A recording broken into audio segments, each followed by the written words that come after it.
Така, днес ще сменяме термостат на Smart Roadster. Намира се ето тук. Така. Ето сензора и това под него е тялото на термостата. Ето какво представлява. Закачение ето така на мотора. Сега. Не съм свалял никога такова нещо, затова първо махнах перката. Ето къде е. И ще откачим тези двата маркуча на интерколера, за да махнем интерколера и да имаме малко по-добър достъп от лявата страна на термостата. Значи трябва да махнем този кабел.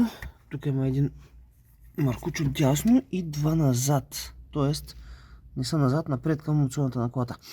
И има долу два болта, които все още не ги виждаме. Надявам се, като махнем интерколера, тук вече да имаме повече пространство и да можем да бъркаме, да го извадим. И в най-лошия случай предполагам, че ще трябва да откачим самия мост отдолу и да надигнем леко купето, за да може тук да се отвори повече пространство, да може да работим. Но ще видим, ще пробваме първо с интерколера, да видим какво ще стане. Така, за да извадим радиатора, интерколера, трябваше да махнем и дроселовата клапа. Ето я. Държи се тук на 4 болта и една букса. Лесно. Сега тази пластмаса, на която реално лежи интерколера, я извадихме леко наляво. Сега тя седи ето така. Тук има... Сега дали ще се види. Така, тук лежи на ето тази втулка. Да, ето втулката. Тук е отдясно само напъхана, а в левия край сега може би няма да се види, но има един болт тук странично, който държи кората. Светни. Така. Общо взето изваждаме леко от втулката и я бутаме наляво, за да можем тук да имаме достъп. И така, вече е доста по-широко. Имаме да махнем тези два маркуча. Ще откачим скобата на този вдясно. Болтовете са така. Ето го единия, който виждате долу. Другия е по-отсам.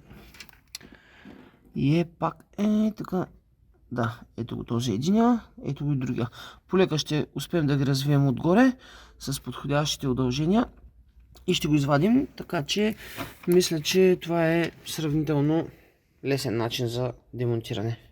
Така, болтите са развити, маркучите, двата тези са извадени и остана само десния, който вече излиза.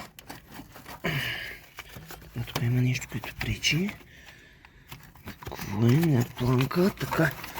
И вече самият термостат е освободен. Ето го. Лека по лека го вадим. Сега малко трудно се на ръка, но да. Така. Готово. Това е термостата.